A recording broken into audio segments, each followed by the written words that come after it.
Синий платочек, как символ верности, вечной любви и надежды, засиял над Владикавказом. На мемориале славы стартовала акция, посвященная подвигу женщин, воевавших в Великой Отечественной войне, и вдов солдатов. Название выбрано не случайно. Образ синего платочка увековечен в одноименной песне Клавдии Шульженко. С этой песней в Великую Отечественную войну солдаты шли в бой. Женская часть многонационального народа Северной Осетии вместе с мужчинами вынесла на своих плечах все тяготы Великой войны.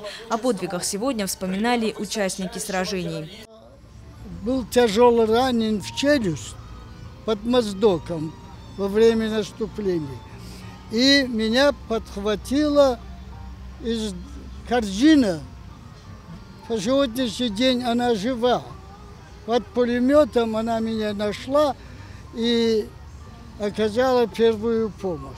Большинству из них было не больше 20. Спустя годы они своим примером вдохновляют молодых. Почтить память героев сегодня пришли и школьники. Конечно, пример любви к родине безграничной, самоотверженность и храбрость этих женщин, она поражает просто. Я бы, конечно, хотела верить, что внутри меня живет такая же героиня, как и они, потому что на самом деле в глубине души я бы очень хотела быть такой же, как и они.